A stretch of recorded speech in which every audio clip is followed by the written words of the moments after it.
শেখ মুজিব বাংলাদেশের প্রথম স্বৈরশাসক। হাসিনা শুধু ফ্যাসিস্ট না, হত্যাকারী না, লুণ্ঠনকারী না, বাংলাদেশের স্বাধীনতার সঙ্গে সে বিশ্বাসঘাতকতা করে। তবে সুশাসন প্রতিষ্ঠা করার জন্য, গণতান্ত্রিক শাসন প্রতিষ্ঠার জন্য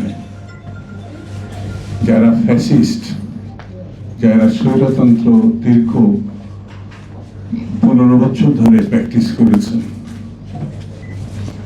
তাদের বিচার ছাড়া সুশাসন প্রতিষ্ঠা করা সম্ভব নয়। বিচার করতেই হবে, এড়িয়ে যাওয়ার কোনো পথ নেই। হাসিনা গণহত্যাকারী, এই ব্যাপারে বাংলাদেশে কোনো দ্বিমত নাই, দক্ষিণ পূর্ব এশিয়াতে দ্বিমত নাই, জাতিসংঘ দ্বিমত করে নাই। পার্শ্ববর্তী দেশ তাকে কোলের মধ্যে করে রেখেছে, তারা তো মুখোশধারী, তারাই তাকে স্বৈরতান্ত্রিক শাসক হিসাবে প্রতিষ্ঠা করেছে এই দেশে। পার্শ্ববর্তী দেশ যদি 14 সালের নির্বাচনের পরেই বলতে এই নির্বাচন সঠিক না, তাহলে পরে শেখ হাসিনা সতর্ক হতো। আমার মনে হয় শেখ হাসিনা না, তার পিতা শেখ মুজিব বাংলাদেশের প্রথম স্বৈরশাসক। মানে 72 থেকে 75, 3.5 বছরের যে শাসন, প্রায় 40,000 বিরোধী দলের নেতা কর্মীকে রক্ষী বাহিনী প্রতিষ্ঠা করে নির্মমভাবে হত্যা করেছে। সেই সময় গুম খুনের রাজনীতি শুরু হয়েছিল। শেখ মুজিব ইতিহাসের জঘন্যতম একটি অধ্যায় শুরু করেছিল, তারই ধারাবাহিক রূপ হচ্ছে তার কন্যা শেখ হাসিনা। হাসিনা শুধু ফ্যাসিস্ট না, হত্যাকারী না, লুণ্ঠনকারী না, বাংলাদেশের স্বাধীনতার সঙ্গে সে বিশ্বাসঘাতকতা করে। বান্ডেল থাকলে প্রতি সেনমানিতে টাকা বাঁচবে। বিকাশ সেনমানি বান্ডেল কিনে জিতুন প্রতি লেনদেনে। বাংলাদেশটা এক ধরনের উপঢৌকন হিসাবে ভারতের হাতে শেখ হাসিনা তুলে দিয়েছে। বাংলাদেশের অর্থনীতি, বাংলাদেশের পররাষ্ট্রনীতি, বাংলাদেশের সামাজিকতা, বাংলাদেশের রাজনীতি, সবকিছু ভারতের হাতে তুলে দিয়েছে। এই কথা সে স্বীকার করেছে। এমন কিছু আমি ভারতকে দিয়েছি, ভারত যা কোনোদিন বলতে পারবে না। কি দিয়েছিলেন বলেননি, তার মানে বাংলাদেশ দিয়ে দিয়েছিলেন। ওই যে যদি একটু সুযোগ পেত পার্লামেন্টে, তাহলে আনুষ্ঠানিকভাবে যেটা লন্দুকদের যে করেছিল সিকিমে, সে ওইটা করত।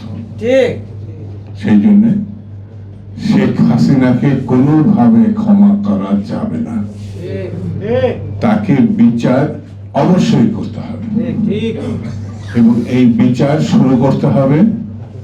এবং আমি নিশ্চিত পরবর্তী সরকার যদি বিচার একটাই, যেমন 6 মাসের জেল, এটা কোনো জেল না। কোথায় আদালত অবমাননা করছে তার জন্য জেল হতেও পারে, হয়েছে, কিন্তু সে তো আসলে খুনি, সে হলো লুটপাটকারী, সে হলো বাংলাদেশের স্বাধীনতাকে বিপন্ন করেছে। প্রায় 2000 মানুষ জুলাই আগস্টে, আমি তাদের প্রতি শ্রদ্ধা জানাই। যেসব বন্ধুরা কিশোর তরুণ আত্মহত্যা দিয়েছে, বিএনপির পক্ষ থেকে তাদের আমি রইলে মাগফিরাত কামনা করি, আল্লাহ যেন তাদের বেশ নসিব করে। আর যারা অসুস্থ, পঙ্গু, অন্ধ হয়ে গেছে, আমি দাবি করবো রাষ্ট্রের, যেটা বিএনপির পক্ষ থেকে ইতিমধ্যে উদ্যোগ নেওয়া হয়েছে, আমাদের নেতা জনাব তারেক রহমান অনেকের দায়িত্ব নিয়েছেন এবং ক্ষমতায় গেলে এই মানুষগুলো যারা আহত, তাদের দায়িত্ব রাষ্ট্রভাবে নেওয়া হবে। বন্ধুরা, এখন দেখবে মাঝে মাঝে মনে হয় অন্য ব্যাপারে আলোচনা করাটা বেশি আসছে। হাসিনা, স্বৈরতন্ত্র, খুন, লুট, একটা টাকা এখনো পর্যন্ত ফেরত আসা নাই। এই যে গোপালগঞ্জে যে ঘটনা ঘটলো, সে টাকা আসলো কোথা থেকে? হাসিনার কাছে আছে। বাংলাদেশের 4 থেকে 5টি বাজেটের টাকা সে নিয়ে গেছে। 4 থেকে 5টি বাজেট সেই টাকা আমাদের উদ্ধার করতে হবে। ডক্টর ইউনূস সাহেব সম্বন্ধে আমরা পরিষ্কার করে কথা বলি, বিএনপি তাকে সমর্থন করেছে, এখনো সেই সমর্থন অব্যাহত আছে। আমরা তার কাছে একটি ভালো নির্বাচন যত দ্রুত সম্ভব প্রত্যাশা করি। নির্বাচন ছাড়া এই দেশে গণতন্ত্র প্রতিষ্ঠার আর কোনো দ্বিতীয় কোনো পথ নেই। তাকে আমরা সমালোচনা করি, তিনি যেন সঠিক পথে থাকে। এই জন্যে তার ভাবমূর্তি সারা দেশব্যাপী আছে, সারা বিশ্বব্যাপী আছে।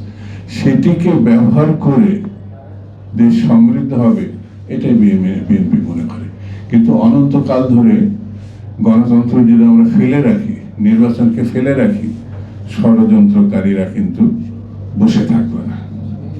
পার্শ্ববর্তী দেশে এই ষড়যন্ত্র কতটা নির্মম, কত ভয়ঙ্কর, আমরা তো গোপালগঞ্জে ইতিমধ্যে দেখলাম না। এমনি এই ঘটনা হয়েছে, এটা ভাবার কোনো কারণ নাই। এটা পরিকল্পিতভাবেই ঘটনা হয়েছে। ঢাকা শহরে ঘটনা হবে না এটা বলা যায় না। সেই জন্য আমাদেরকে সতর্ক থাকতে হবে, ঐক্যবদ্ধ থাকতে হবে, আর নির্বাচিত একটি সরকার প্রতিষ্ঠা করতে। আমাদের নেতা যেমন তারেক রহমান বলেছেন, অদৃশ্য শক্তি এখন আস্তে আস্তে দৃশ্যমান হচ্ছে। কথা কিন্তু খুব সত্য। তিনি কিন্তু অনেক আগে, প্রায় 6-7 মাস আগে বলেছিলেন, নির্বাচনের ব্যাপার যত সহজ মনে করা হচ্ছে, আগামী নির্বাচন এত সহজ না। খেয়াল আছে কিনা আপনাদের? তখন অনেকে মনে করলেন যে এবার এটা কি বললেন। এখন কিন্তু প্রমাণ হচ্ছে নির্বাচন অত সহজ না। কোনো না কোনো জায়গায় এটা কোনো না কোনো মহল আটকাই দিচ্ছে যাতে নির্বাচনে আসলে কোনো ভবিষ্যৎ নাই। সেই কারণে ভবিষ্যতে আমার কাছে মনে হয়েছে নির্বাচন ঠেকানোর যত চেষ্টাই হোক, স্বৈরতন্ত্রের পতনটার কারণে হচ্ছে গণতন্ত্র প্রতিষ্ঠার কারণে। এবং গণতন্ত্র প্রতিষ্ঠা করবো এই কারণেই স্বাধীনতা যুদ্ধ হয়েছিল, স্বাধীনতা এবং গণতন্ত্রের জন্য। সেই স্বাধীনতা যুদ্ধ 71 সালে যে অর্জন, সেই অর্জন আমরা গুরুত্ব সহকারে আমাদেরকে নিতে হবে। এবং ভবিষ্যতে গণতন্ত্র এবং গণতন্ত্রই, এর বাইরে আর কোনো শাসন বা পদ্ধতি এই দেশবাসী গ্রহণ করবে না। এই কথা বলে সকলকে ধন্যবাদ জানি আমি আমার বক্তব্য শেষ করছি। বাংলাদেশ জিন্দাবাদ।